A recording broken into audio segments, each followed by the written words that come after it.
لله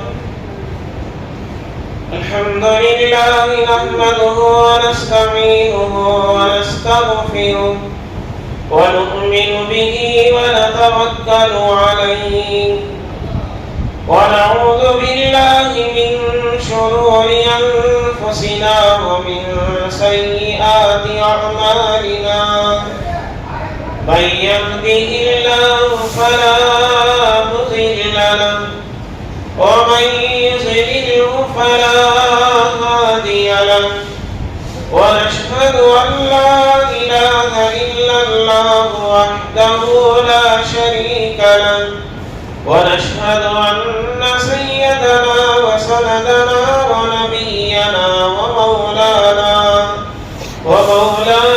محمد وبارك وسلم أرسله الله تعالى إلى الناس بالحق بشيرا ونذيرا وداعيا إلى الله بإذنه وسراجا منيرا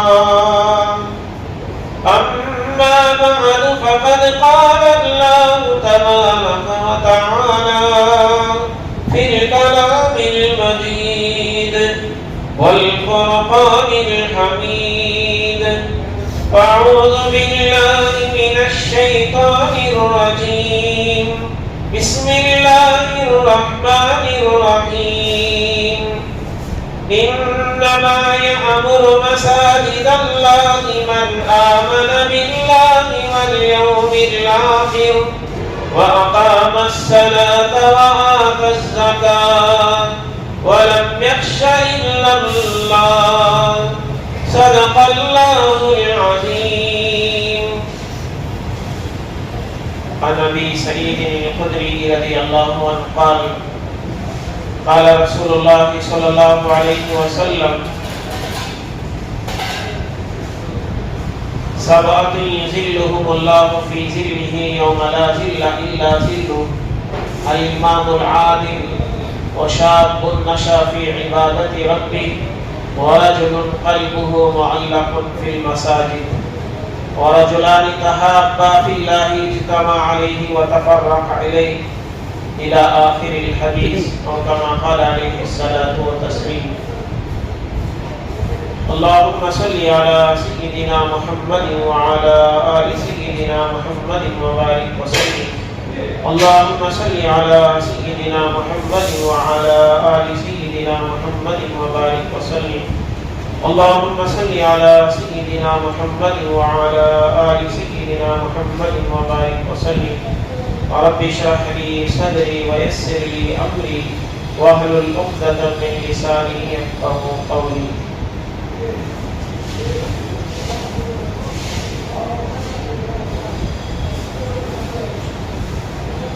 بزرگان محترم، معزز حاضرین،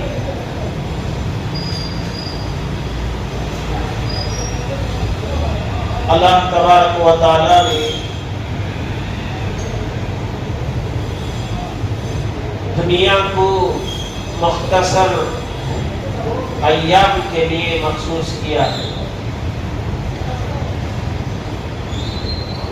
دنیا جو بنی ہے ختم ہونے کے لیے بنی ہے، اور دنیا کے اندر جتنے بھی تقریباً چیزیں ہیں سب ایک دن ختم ہونے والی ہیں.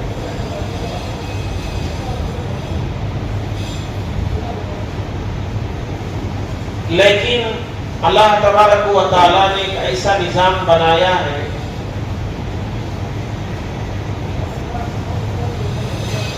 جب قیامت آئے گی تو ساری چیزیں درہم برہم ہو جائے گی. جو ہمیں مضبوط پہاڑ نظر آ رہے ہیں، آسمان نظر آ رہے ہیں، بڑی بڑی طاقتور چیزیں ہمیں نظر آ رہی ہیں، یہ ساری چیزیں ختم ہو جائیں گی. لیکن اللہ تبارک و تعالیٰ کا نظام ہے کہ اللہ تبارک و تعالیٰ کو جو سب سے زیادہ زمین میں محبوب چیز ہے وہ اللہ کا گھر مسجد ہے، اور سب سے زیادہ جس پر اللہ تعالیٰ غضبناک ہوتے ہیں وہ بازار ہے. تو اللہ تبارک و تعالیٰ نے یہاں دو چیزوں کا اللہ کے نبی صلی اللہ علیہ وسلم نے دو چیزوں کا ذکر فرمایا کہ ایک اللہ کو جو محبت ہے وہ اللہ کے گھر سے جتنی محبت ہے اور کسی سے اتنی محبت نہیں ہے، اور اللہ تبارک و تعالیٰ کو جس چیز سے غصہ ہے وہ دنیا کے بازار ہیں، اللہ تعالیٰ اس سے بڑے خفا ہوتے ہیں، اور اللہ کے گھر سے اللہ تبارک و تعالیٰ خوش ہوتے ہیں۔ دیکھیے ہمیں ایک طرح کی خوشی بھی محسوس ہو رہی ہے، کیوں؟ اس لیے کہ کئی دنوں سے ہماری جو اصل مسجد ہے اس مسجد میں کئی دنوں سے اعلان ہو رہا تھا کہ تعمیری کام کا اعلان بھی ہو گیا الحمدللہ، اور عارضی مسجد میں آنے کے لیے وہاں بار بار اعلان ہو رہے تھے کہ عارضی مسجد تیار ہو جائے گی پھر تعمیری کام شروع ہوگا۔ الحمدللہ یہ عارضی مسجد میں آج الحمدللہ پہلی نماز ہم پڑھنے انشاءاللہ جا رہے ہیں۔ آج جمعہ کے دن بابرکت دن پہلی نماز جو عارضی مسجد میں ہو رہی ہے ہماری وہ جمعہ کی نماز ہے۔ تو اللہ تبارک و تعالی جس طرح اس گھر سے محبت کرتے ہیں، اللہ تبارک و تعالی نے انسان کو اپنا خلیفہ بنایا ہے کہ خلیفہ کے اندر بھی اپنے اصل کی عادت ہوتی ہے، جیسا اللہ تبارک و تعالی چاہتے بھی یہی ہے کہ میرا بندہ میرا نائب بنا ہے۔ فرشتے نے تو چیلنج کیا تھا، مجھ سے درخواست کی تھی کہ یہ فساد برپا کرے گا، یہ خون بہائے گا، شر پھیلائے گا، فلاں فلاں کیا تھا، لیکن اللہ تبارک و تعالی نے انسان کو خلیفہ بنایا۔ تو علماء کرام نے لکھا ہے کہ خلیفے کا مطلب، نائب کا مطلب یہ ہے کہ وہ جو اصل ہے اس کے اثرات اس میں ہو۔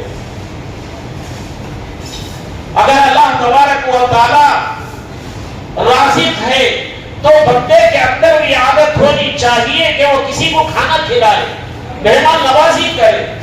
یہ نائب کا مطلب یہ ہے۔ اگر اللہ تبارک و تعالی بڑے سخی ہیں تو بندے کے اندر بھی یہ سخاوت آنی چاہیے۔ اللہ تبارک و تعالی بڑے ہمدرد ہیں، غفور الرحیم ہیں، تو بندے کے اندر بھی یہ صفت آنی چاہیے۔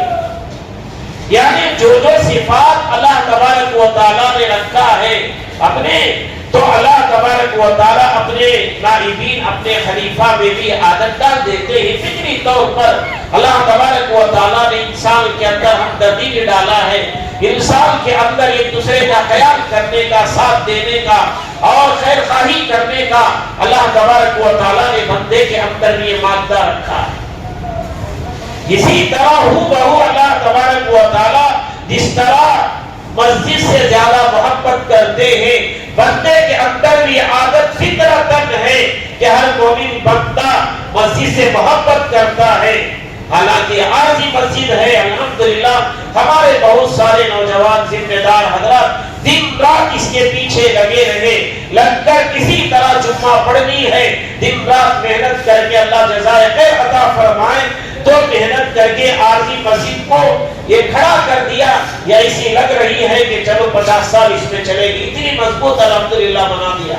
اللہ تعالیٰ بنانے والوں کے ان کے نیتوں کو اسی طرح مضبوط بنائے، جو تعاون کیے اللہ ان کے ارادوں کو بھی مضبوط بنائے، اللہ اجر عظیم عطا کرے۔ تو بہرحال بزرگان محترم، یہ مسجدیں جو ہے اللہ کو پسندیدہ جگہ ہے، تو اسی طرح بندے کے اندر بھی اللہ نے فطرت نے چیز ڈالی ہے کہ وہ اللہ کے گھر سے محبت کرتا ہے۔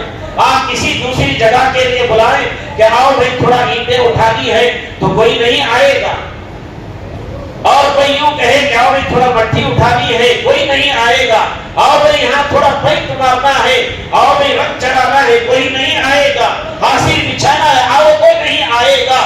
لیکن اللہ نے اس گھر سے اتنی محبت ڈالی کہ بوڑھے سے بوڑھا بھی یہاں خدمت کیا، بچے سے بچہ بھی یہاں ساتھ دیا۔ اللہ تعالیٰ نے فطرتاً اللہ کے گھر کی محبت ہر مومن بندے کے اندر اللہ نے ڈالی ہے، یہاں تک کہ ماننے والوں کے اندر بھی محبت ہوتی ہے۔ تو بہرحال بزرگان محترم، یہی فطرت اللہ تبارک و تعالیٰ نے ڈالی ہے، یہی فطرت ہمیں مجبور کرتی ہے، یہی فطرت اللہ تعالیٰ کی توفیق ہمیں اس پر آمادہ کرتی ہے کہ ہم کسی طرح بھی مسجد کو آباد کریں۔ اب رہی بات مسجد کو کس طرح آباد کیا جاتا ہے، مسجد کو آباد کرنے کے طریقے کیا ہیں؟ جو مسجد تعمیر کرنے کے لیے عارضی مسجد بنائی گئی ہے، یہ ہماری مسجد کی تعمیری کام کا ایک ابتدائی مراحل ہے۔ کہ یہاں سے الحمدللہ اب ہم وہاں سے یہاں شفٹ ہو گئے، یہاں آ گئے، نمازیں یہاں شروع ہو گئی الحمدللہ، تو اب تعمیری کام وہاں انشاءاللہ شروع ہوگا۔ بزرگان محترم، اللہ تبارک و تعالیٰ نے ایک عجیب نظام چلایا ہے۔ حضرت آدم علیہ نبینا علیہ السلام سے لے کر آج تک بھی اور قیامت تک بھی جتنے اللہ کے بندے آئیں گے، سب جہاں کہیں بھی جائیں گے مسجد تعمیر کرنے کی ضرور فکر کریں گے۔ ہر ایک بندے کے اندر یہ فکر ہوتی ہے، چاہے وہ کرائے کے گھر والا ہو، چاہے وہ خاص گھر والا کیوں نہ ہو، لیکن اس کے دل میں یہ بات کھٹکتی ہے کہ میرے گھر کے آس پاس مسجد کہاں ہے۔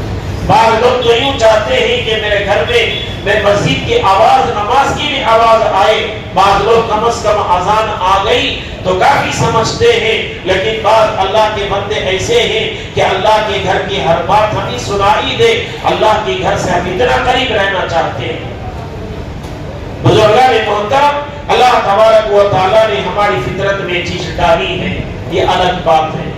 تو اللہ تبارک و تعالیٰ نے یہ مساجد کی اہمیت، یہ مساجد کی تعمیر کا سلسلہ حضرت آدم علیہ السلام سے پہلے سے شروع کیا۔ کعبۃ اللہ کی تعمیر کو سب سے پہلے حضرت آدم علیہ السلام سے بھی پہلے، بعض کتابوں میں حدیث میں آتا ہے 2000 سال پہلے اللہ تبارک و تعالیٰ نے کعبۃ اللہ کو فرشتوں کے ذریعے سے تعمیر کروایا۔ پھر اس کے بعد حضرت آدم علیہ السلام نے تعمیر کی۔ پھر اس کے بعد اللہ کا کرنا ایسا ہوا کہ حضرت شیس علیہ السلام نے تعمیر کی۔ پھر اس کے بعد اللہ تبارک و تعالیٰ نے کام لیا، تو پھر آپ صلی اللہ علیہ وسلم کے دور سے پہلے حضرت ابراہیم خلیل اللہ علیہ السلام نے کعبۃ اللہ کی تعمیر کی۔ بخاری شریف میں آتا ہے اللہ تبارک و تعالیٰ نے بھی فرمایا وَإِذْ بَوَّأْنَا لِإِبْرَاهِيمَ مَكَانَ الْبَيْتِ اللہ تشرک بِی شَیْئًا، اللہ تبارک و تعالیٰ نے فرمایا وَإِذْ بَوَّأْنَا لِإِبْرَاهِيمَ مَكَانَ الْبَيْتِ۔ بخاری شریف کی حدیث ہے کہ ایک مرتبہ حضرت اسماعیل علیہ نبینا علیہ السلام درخت کے نیچے تیر کمان بنا رہے تھے۔ حدیث میں یہ الفاظ ہے بخاری شریف میں کہ تیر کمان بنا رہے تھے۔ حضرت ابراہیم خلیل اللہ علیہ السلام آئے اور آ کر اپنے بیٹے حضرت اسماعیل علیہ السلام سے فرمایا بیٹے اسماعیل، اللہ تبارک و تعالیٰ کا حکم ہے کہ میں اللہ کا گھر تعمیر کروں۔ کہاں تعمیر کروں؟ خود قرآن کہتا ہے وَإِذْ بَوَّأْنَا لِإِبْرَاهِيمَ مَكَانَ الْبَيْتِ اللہ تبارک و تعالیٰ نے خواب کے ذریعے سے آپ کو اس کی بنیادیں بتا دی تھی کہ کعبۃ اللہ کی تعمیر آپ کو یہاں کرنی ہے۔ تو جہاں حضرت ابراہیم خلیل علیہ السلام نے کعبۃ اللہ کی تعمیر کے لیے اپنے فرزند کو لے کر گئے، جہاں اللہ تبارک و تعالیٰ نے نشاندہی فرمائی تھی، تو حضرت ابراہیم خلیل علیہ السلام نے وہاں تعمیر کرنا شروع کیا۔ وہاں پائے کے لیے کھودا گیا تو پہلے ہی سے وہاں بنیاد پڑی ہوئی تھی۔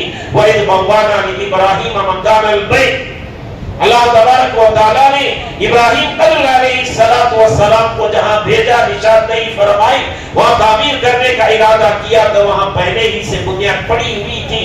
اسی پر حضرت ابراہیم خلیل علیہ السلام نے کعبۃ اللہ کی تعمیر کی حضرت اسماعیل علیہ السلام کے ذریعے سے۔ تو اس کی نسبت حضرت ابراہیم خلیل علیہ السلام نے جس پتھر پر کھڑے ہو کر کعبۃ اللہ کو تعمیر کیا، اللہ تبارک و تعالیٰ نے اس کا بڑا مقام عطا کر دیا۔ وَاتَّخِذُوا مِن مَّقَامِ إِبْرَاهِيمَ مُصَلًّى آج بھی وہ پتھر اللہ تبارک و تعالیٰ نے اپنے نشانیوں میں سے بتایا کہ کعبۃ اللہ کے پاس مقام ابراہیم جسے کہتے ہیں وہ پتھر ہے جہاں حضرت ابراہیم خلیل علیہ السلام کھڑے ہو کر تعمیر کیا کرتے تھے۔ آپ کے پیر مبارک کی نشانی آج بھی باقی ہے۔ تو بہرحال اللہ کا کرنا ایسا ہوا کہ حضرت ابراہیم خلیل علیہ السلام نے یہاں پر کعبۃ اللہ کو تعمیر کیا اور اللہ کے سامنے دعا بھی کی وَإِذْ يَرْفَعُ إِبْرَاهِيمُ الْقَوَاعِدَ مِنَ الْبَيْتِ وَإِسْمَاعِيلُ رَبَّنَا تَقَبَّلْ مِنَّا إِنَّكَ أَنْتَ السَّمِيعُ الْعَلِيمُ روایت میں آتا ہے کہ ہر کام کرنے کے بعد اللہ سے معافی بھی مانگنی ہے، قبولیت کے لیے اللہ سے معافی بھی مانگنی ہے، اللہ کے سامنے دعا بھی کرنی ہے، اللہ نے جو عمل کیا ہے اسے قبول فرما۔ پہلے پارے کا 19واں صفحہ اٹھا کر دیکھیں، اللہ تبارک و تعالی نے فرمایا وَإِذْ يَرْفَعُ إِبْرَاهِيمُ الْقَوَاعِدَ مِنَ الْبَيْتِ وَإِسْمَاعِيلُ، جب حضرت ابراہیم اور اسماعیل علی نبینا علیہ السلام نے کعبۃ اللہ کو تعمیر کیا، اس کی عمارت کو بلند کیا، تو اللہ تعالیٰ کے سامنے دعا کی، گڑ گڑایا، ربنا تقبل منا انک انت السمیع العلیم، اے اللہ ربنا تقبل منا، اللہ جو ہم نے عمل کیا ہے اسے قبول فرما، جو کعبۃ اللہ کی تعمیر کی ہے، تیرے گھر کو تعمیر کیا ہے، مسجد کو تعمیر کیا ہے، اللہ اسے قبول فرما۔ ربنا تقبل منا انک انت السمیع العلیم، بے شک یقیناً تو سننے والا بھی ہے، جاننے والا بھی ہے، یعنی ہم جو کام کیے ہیں اسے جاننے والا بھی ہے، دیکھنے والا بھی ہے، اسی طرح سے ہماری نیتوں کو بھی جاننے والا ہے کہ ہم کس نیت سے ہم نے مسجد کو تعمیر کیا، کس نیت سے ہم نے کعبۃ اللہ کو تعمیر کیا، کس نیت سے ہم نے مسجد کی خدمت کی، یہ نیتوں کو بھی تو جانتا ہے۔ ربنا تقبل منا انک انت السمیع العلیم۔ اور آگے اللہ کے لاڈلے ابراہیم علیہ السلام نے آگے بھی دعا فرمائی، ربنا وجعلنا مسلمین لک ومن ذریتنا امۃ مسلمۃ لک۔ اللہ تبارک و تعالیٰ نے انبیاء علیہ السلام کو الگ اپنی طرف سے علم کا سمندر عطا کرتے ہیں، بڑی دور تک وہ سوچتے ہیں۔ حضرت ابراہیم خلیل علیہ السلام نے یہاں دعائیں کی، وہ سارا تذکرہ ساری آیتوں میں بعد میں لکھتا ہے۔ تو بہرحال بزرگان محترم، اللہ تبارک و تعالیٰ کا نظام دیکھیے کہ اللہ تبارک و تعالیٰ نے انبیاء علیہ السلام سے جو کام لیا وہ مساجد کی تعمیر کا کام کیا۔ حضرت ابراہیم خلیل علیہ السلام اور حضرت اسماعیل علیہ السلام نے کعبۃ اللہ کو تعمیر کیا۔ اس کے بعد قریش مکہ نے تعمیر کی، اور ان کے پاس اتنا پیسہ نہیں تھا کہ وہ کعبۃ اللہ کی جتنی جگہ تھی اسے مکمل کیا جائے، لیکن جو حدیب آج خالی جگہ ہے کعبۃ اللہ کے پاس، آپ کو جو دیواریں نظر آتی ہیں یہ بھی کعبۃ اللہ ہی ہے حقیقت میں، لیکن قریش مکہ کے پاس اتنا پیسہ نہیں تھا، اتنا حلال پیسہ نہیں تھا کہ وہ اللہ کے گھر میں تعمیر میں لگاتے، اس لیے قریش مکہ نے اتنا چھوڑ دیا۔ یہ اس وقت انہوں نے تعمیر کی جب حجر اسود کو نکال دیا گیا تھا، حجر اسود کے لیے لڑائیاں ہو رہی تھی کہ ہم رکھیں گے، ہمارا قبیلہ رکھے گا، ہمارا خاندان اقامت سے حجر اسود کو رکھے گا، لیکن اللہ کا کرنا ایسا ہوا کہ نظام اللہ نے ایسا بنایا، ان کے دلوں میں بات ڈالی، یہ جھگڑے کو ختم کرنے کے لیے پیارے نبی صلی اللہ علیہ وسلم سے مشورہ کیا گیا۔ حضرت پیارے نبی صلی اللہ علیہ وسلم نے فرمایا یہ چادر منگوایا جائے اور اس چادر پر رکھا جائے اور اس چادر کو سارے قبیلے والے مل کر لے جائے، یہ لڑائی جھگڑا ہی ختم ہو جائے گا۔ تو حضرت پیارے نبی صلی اللہ علیہ وسلم نے کعبۃ اللہ میں حجر اسود کو نصب کیا۔ یہ اس وقت کی ایک مرتبہ کی تعمیر ہوئی۔ پھر اس کے بعد حضرت عبداللہ ابن زبیر رضی اللہ عنہ کے دور میں یہ کعبۃ اللہ کو تعمیر کروایا گیا، اور حضرت عبداللہ ابن زبیر رضی اللہ تعالیٰ عنہ نے جو کعبۃ اللہ کو تعمیر کروائی، تو اس تعمیر کروانے میں یہ جو حدیب کا جو خالی حصہ تھا، حضرت عبداللہ ابن زبیر رضی اللہ تعالیٰ عنہ نے اس تعمیر کو مکمل کر دیا، وہ حدیب کے حصے کو بھی اندر لے لیا۔ اس طرح سے حضرت عبداللہ ابن زبیر رضی اللہ تعالیٰ عنہ نے کعبۃ اللہ کے کام کو مکمل کیا۔ حجاج بن یوسف آیا، وہ تو بڑا ظالم بادشاہ تھا، لیکن اس نے بڑا کام کیا، بڑا ظالم بادشاہوں میں سے اس کا ایک بڑا کام ہے۔ آپ تاریخ اٹھا کر دیکھیں، جتنے ظالم بادشاہ گزرے ہیں ان میں سے ایک حجاج بن یوسف بڑا ظالم بادشاہ ہے، لیکن اللہ نے اتنا کام لیا، اتنا بڑا کام لیا کہ جو آج ہم قرآن کریم پڑھتے ہیں جسے اعراب کہا جاتا ہے، زبر زیر پہ جو لگے ہوئے ہیں وہ حجاج بن یوسف نے لگائے۔ یہ کوئی معمولی آدمی نہیں لگا سکتا جسے علم کا سمندر اللہ نے دیا ہو۔ یہ گرامر ہے، عربی گرامر۔ یہ حضرت عبداللہ بن زبیر رضی اللہ تعالیٰ عنہ کے بعد حجاج بن یوسف نے کعبۃ اللہ کو تعمیر کروایا تو اس نے کہا کہ جیسا اس نے عبداللہ بن زبیر بنا ہے تعمیر کیا ہے ایسا ہم تعمیر نہیں کریں گے. پھر حجاج بن یوسف نے اب جو اس حالت میں ہے وہ تعمیر کروائی، یعنی حتیم کی جگہ کو خالی رکھا، وہ حتیم میں جو دیواریں تھی اسے ڈھا دیا گیا. اب جو حتیم جس حالت میں ہے اس حالت میں اس نے تعمیر کروایا. پھر اس کے بعد اس وقت کے بڑے بڑے فقہاء کرام، بڑے بڑے علماء کرام نے یہ فتویٰ جاری کر دیا کہ اس کے بعد کعبۃ اللہ کو کوئی ہاتھ نہیں لگائے گا، یعنی یہ بادشاہوں کا کھیل ہو جائے گا، یہ مالداروں کا کھلونا بن جائے گا. اس کے بعد کعبۃ اللہ کو ڈھانے کی نعوذ باللہ تعمیر نو کی ضرورت نہیں پڑے گی، اس کے بعد کسی کو حق نہیں ہوگا. یہاں تک کہ کعبۃ اللہ کو اسی حالت میں چھوڑ دیا گیا. یہ الگ بات ہے کہ وہ تھوڑا بہت اس کے لیے سنوارا جاتا ہے، الگ بات ہے، لیکن کعبۃ اللہ کو شہید کر کے دوبارہ تعمیر نہیں کروایا جاتا.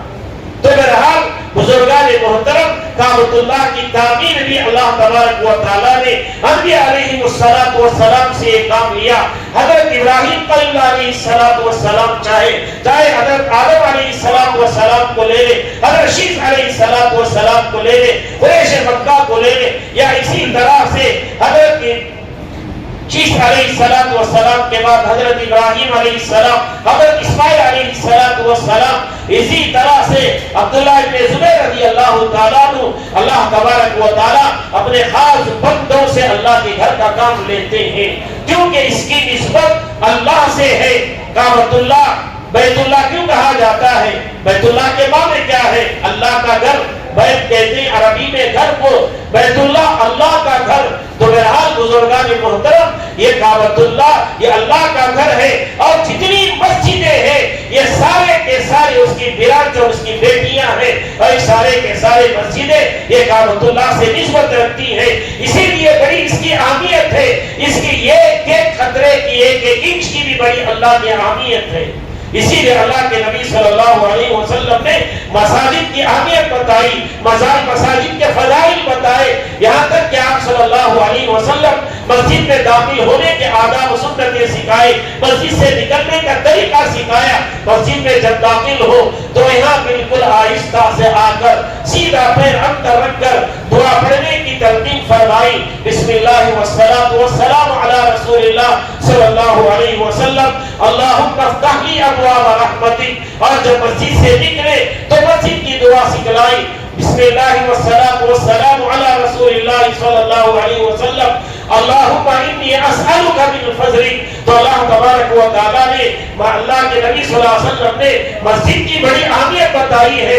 اسی لیے فرمایا کہ مسجد کے اندر دنیا کی باتیں کرنا یہ ہمارے نیکیوں کی اس طرح کھا جاتی ہے جس طرح سے زنگ لوہے کو کھا جاتا ہے، جس طرح دیمک لکڑی کو کھا جاتی ہے. اسی طرح مسجد میں بیٹھ کر دنیا کی باتیں کرنے سے ہمارے نیکیاں ختم ہو جاتی ہے. یہ مسجد کے اندر یہاں تک کہ مسجد کے ذرے ذرے کی بھی قدر کرنا اور مسجد سے جو نسبت ہے اس کی اہمیت دل میں رکھنا یہ ہم تمام کا فرض ہے. یہاں تک کہ ہمارے اساتذہ کرام یوں فرماتے تھے کہ مدرسے کے اندر مدرسے مسجد کے اندر جو حاصلیں بچھائی جاتی ہیں، جو چٹائیاں بچھائی جاتی ہیں یا شطرنجی بچھائی جاتی ہے، اسے پیر سے درست نہ کرو کیونکہ اس کی نسبت نماز کی ہے اور نماز کی نسبت اللہ کی طرف ہے. یا اللہ کے لیے سجدہ کیا جاتا ہے. سجدہ کوئی معمولی عبادت نہیں ہے، نماز کوئی معمولی عبادت نہیں ہے. تو اس لیے مسجد کے ذرے ذرے کی بھی قدر کرو اور دل سے قدر کرو اور اسے دل سے محبت کرو. مسجد کے ذرے ذرے کی حفاظت کرو. بزرگان محترم یہاں تک کہ مسجد کے لوٹے کی بھی حفاظت کرنی ہے، مسجد کے ذرے ذرے کی بھی حفاظت کرنی ہے. تو بہرحال بزرگان محترم اللہ تبارک و تعالیٰ نے ایک عجیب نظام چلایا کہ بندوں کے اندر مسجد کی محبت ڈالتی اور بندہ مسجد سے محبت کرتا ہے. جو مسجد سے محبت کرتا ہے اللہ اس سے محبت کرتا ہے. یہاں تک کہ روایت میں آتا ہے مسجد کے قریب کوئی ہے، مسجد سے منسلک کوئی اللہ کا بندہ ہے، وہ اگر مسجد کو آباد کرتا ہے، مسجد میں 5 وقت نماز کو آتا ہے، مسجد اس کے لیے دعائیں دیتی ہے. اے اللہ جب یہ 5 مرتبہ میرے گھر میں آتا ہے، اے اللہ یہ مجھے آباد کرتا ہے، یہ مجھے آباد رکھنا چاہتا ہے، اے اللہ اس کے گھر کو بھی آباد فرما. اگر کوئی نماز کو چھوڑ دیتا ہے، مسجد میں نہیں آتا، تو مسجد بددعا بھی کرتی ہے، اللہ جس طرح اس نے مجھے ویران کر دیا، اللہ اس کے گھر کو بھی ویران کر دیا۔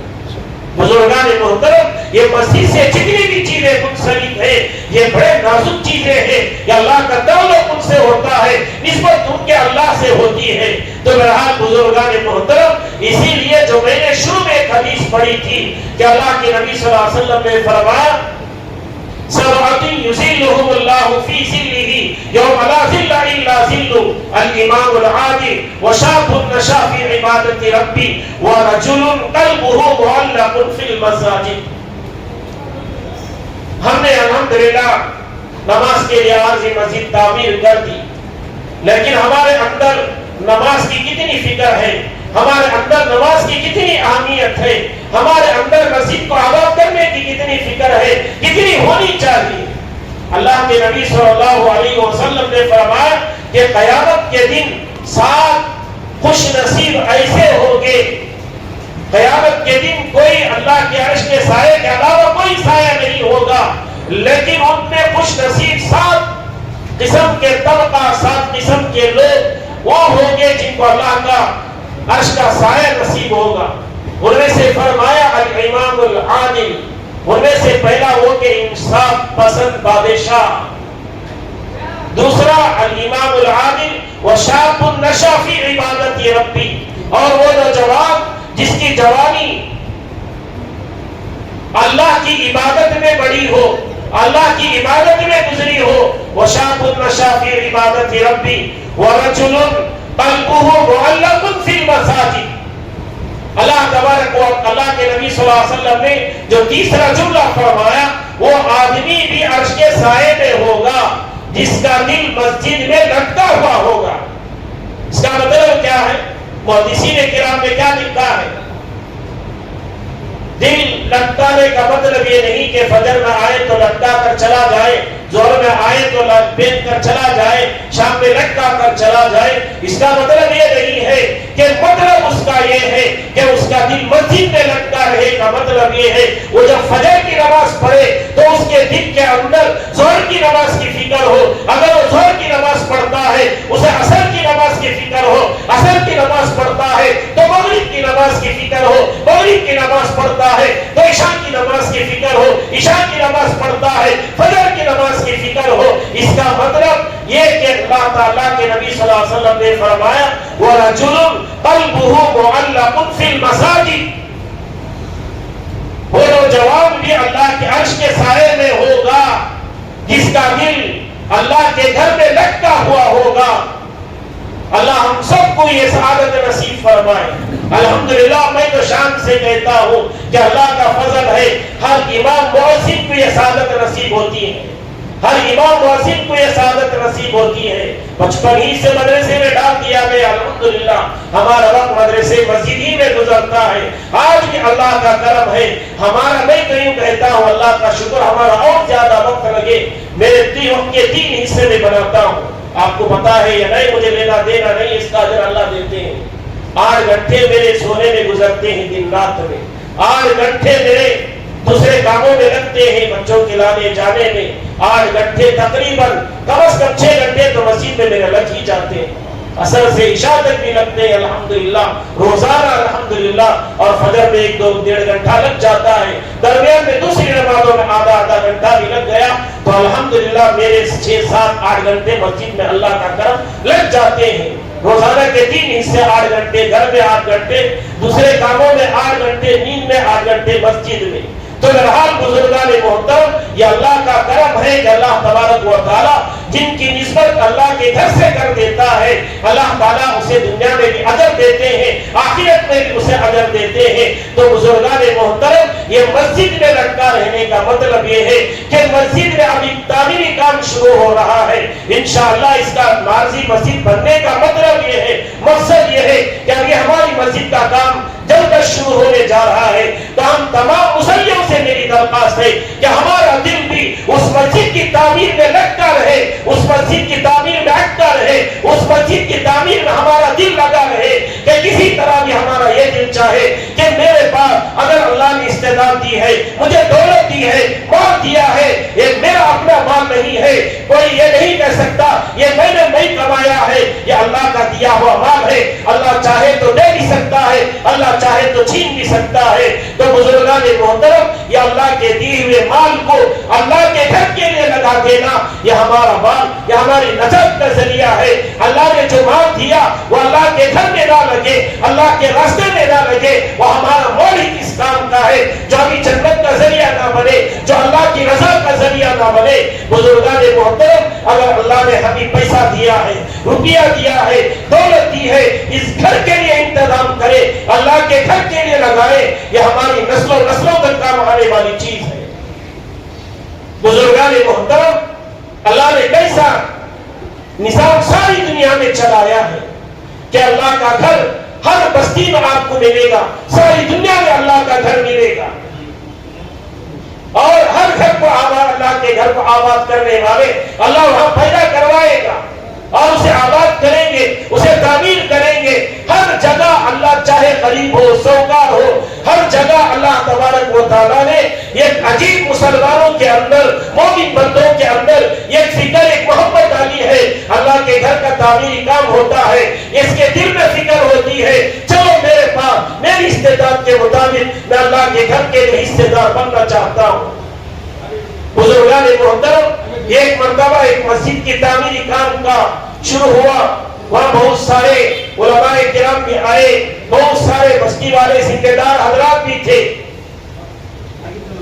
سب نے اپنی استعداد کے مطابق، یہ ہماری ہی بستی کی بات ہے، ہماری بستی میں مسجد قباء تعمیر ہوئی، غالباً میں مدرسے کا طالب علم تھا، اس وقت اپنے اپنی استعداد کے مطابق جو لاری والے ہوتے ہیں انہوں نے کہا کہ میرے اتنے لوڈ ڈنڈ آئیں گے، پتھر آئیں گے، کسی نے کہا کہ میری اتنی لوڈ جھلی دوں گا، کسی نے کہا کہ میری اتنی بالو ہوگی، کسی نے کہا کہ میرے اتنے موٹے سیمنٹ ہوں گے، الگ الگ انہوں نے اپنے انداز میں لکھایا، لیکن دو نوجوان کھڑے ہو گئے، غور سے سنے، غور سے سنے، اللہ کے گھر کی محبت، اللہ دلوں کے بھید کو جانتے ہیں، اللہ کے گھر کی محبت اس کے دل سے اللہ دیکھ چاہتے ہیں کہ دو نوجوان کھڑے ہوئے اور کھڑے ہو کر کہے کہ ہمارے پاس پیسہ نہیں ہے، ہم مزدور ہیں، ہم یہاں 2 مہینے کے لیے ہم مزدوری کریں گے، ہمارے پاس پیسہ نہیں ہے۔